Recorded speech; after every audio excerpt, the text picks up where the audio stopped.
There's plenty of decisions you can make as a letterer to change the way the comic is read. Lettering is something that works both as a textual object and a graphic one, and so decisions made in the graphic side of the equation can have a large impact on the way the comic appears on the page. The really clear example of this is in how most comics use a sort of handwritten style font and not a standard computer typeface. There's a level of artifice and an analog hand-drawn quality to comics art that fonts are kind of keen to replicate, but that also extends out to many other facets of lettering too. So in this episode I want to give a little behind the scenes peek at lettering test and talk through what my thoughts are on the various small choices made to hopefully impact the comic on the graphic side and on the textual side and add to the story being told.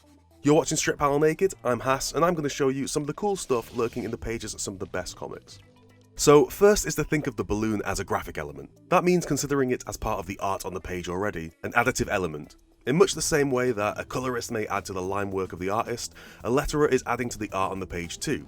That means obvious things like placement decisions have to be factored in, but it's also everything that the balloon itself contains as far as visual elements. So for me, the main factor in those comes down to the balloon stroke, the balloon shape, and the font. And the additive becomes really key in a lot of these decisions for me. So when you start thinking of these things as graphic elements that are designed to be part of the art, that makes you think about lettering in a different way, I think. Beginning with the balloon stroke, there's thickness and quality. Jen Hickman, who is the artist on this comic, has a somewhat thin line to their work, but with a slight rough quality. And I want to keep the first part of that, and so I went with a thin black stroke with a calligraphic pen which adds a kind of unevenness to the line quality. I thought that thickness, any roughness probably going to get lost, and so I can add to the rough quality in other ways. And the balloon shape is where I wanted to bring that in. So the balloons are ever so slightly irregular, hopefully enough to be sort of noticeable in their jauntiness without being too distracting, which I thought cleaner, more uniform balloons might have been. And the roughness to me helps aid the roughness of the artwork, which is matched in the roughness of the mental state of the main character, Aleph. So each layer is building on that narrative and that addition to the work before it. To continue that theme, I layered the balloons, connectors and tails so that they would all have kind of these overlapping lines, like the pen ink had run too far or something, keeping that feeling of sort of a shaky hand or maybe an overzealous one, building that look of being not perfect. Initially for the font, I thought about offsetting some of the roughness with something a little cleaner, but reading the first script it didn't feel right, even though I do think it would have worked against the art and balloons. There's a couple of examples of ideas I had here, but with everything hopefully pushing towards a certain look, I wanted the font to do the same. So Blambot's Picos Toon is where I ended up, which felt a little bit like Blambot's Eurocomics font as well, which is a sort of Mobius inspired look. So it had the Euro feel, which I think Harry Saxon's colours also pushed toward, and the roughness in the letterforms too.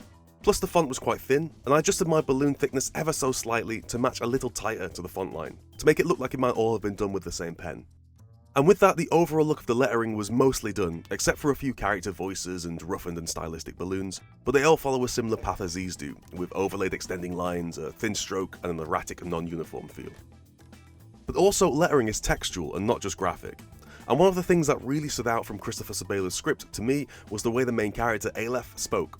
From the very first page of the script, Aleph has these sort of short, sharp sentences. They're very staccato in their speech pattern, and I like to try and speak a little of the dialogue to get a sense for how it'd sound, which is probably something that really only matters to me, but I find it useful in understanding character voices when lettering them.